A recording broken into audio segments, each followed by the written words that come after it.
Gencatan senjata fase pertama antara Israel dan Hamas, yang membawa janji perdamaian dan pertukaran tahanan, kini menghadapi keretakan serius.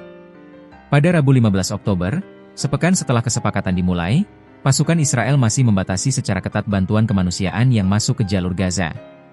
Pembatasan ini secara langsung melanggar poin kunci dalam perjanjian gencatan senjata. Kontributor Al Jazeera melaporkan dari Deir al-Balah bahwa sejak dini hari, tidak ada satupun truk bantuan kemanusiaan terlihat masuk ke Gaza. Israel hanya mengizinkan 300 truk per hari, atau hanya setengah dari jumlah yang disepakati dalam rencana perdamaian usulan Presiden AS Donald Trump. Mengapa Israel menahan pasokan penting di tengah krisis kemanusiaan yang parah? Dan apa implikasi pelanggaran ini terhadap kesepakatan damai yang rapuh? Pelanggaran jelas atas kesepakatan fase pertama. 1. Poin krusial yang dilanggar. Kesepakatan gencatan senjata fase pertama antara Israel dan Hamas mencakup beberapa poin kunci, termasuk pertukaran tahanan dan sandera. Penarikan sebagian pasukan Israel dari Gaza menuju garis kuning. Penghentian serangan. Mengizinkan lebih banyak pengiriman bantuan kemanusiaan. 2. Pembatasan kuantitas bantuan. Israel secara terang-terangan melanggar poin keempat. Fakta lapangan, kontributor Al Jazeera, Tarek Abu Azzoum, melaporkan tidak adanya truk bantuan yang bergerak masuk, menunjukkan lambatnya, jika bukan terhentinya, pasokan. Pembatasan resmi, Israel menginformasikan PBB bahwa mereka hanya akan mengizinkan 300 truk per hari, padahal jumlah yang disepakati dalam PAC Plan AS jauh lebih besar. 3. Latar belakang kemanusiaan.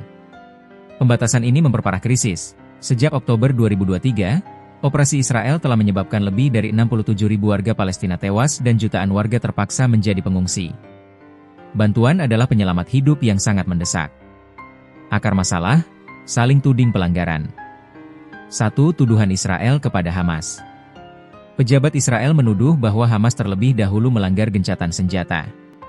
Israel menuding Hamas masih menawan 20 jenazah di Gaza, melanggar poin kesepakatan pertukaran. 2. Fakta pelanggaran Israel.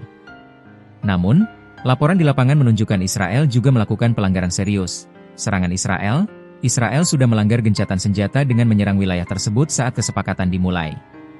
Penembakan tank. Saksi mata melaporkan tank-tank Israel menembaki warga di Bani Suheila dan Sheikh Nasser, sebelah timur Khan Younis, pada hari laporan ini diterbitkan. Peristiwa ini terjadi hanya beberapa hari setelah insiden serupa yang menewaskan 9 warga Palestina yang mencoba kembali ke rumah mereka. Saling tuding ini menciptakan spiral ketidakpercayaan yang mengancam kelangsungan perjanjian yang sudah rapuh ini. Pembatasan bantuan kemanusiaan oleh Israel adalah pelanggaran nyata terhadap salah satu poin inti dari gencatan senjata fase pertama. Tindakan ini tidak hanya menghambat upaya kemanusiaan, tetapi juga melemahkan kredibilitas perjanjian perdamaian itu sendiri. Dengan adanya laporan serangan oleh Israel, dan penolakan Hamas untuk melucuti senjata, masa depan gencatan senjata ini semakin tidak menentu. Setiap hari penahanan bantuan kemanusiaan adalah hari di mana kepercayaan hancur dan nyawa warga sipil di Gaza semakin terancam. Menurut Anda, siapa yang harus bertanggung jawab atas kegagalan implementasi penuh gencatan senjata ini? Dan bagai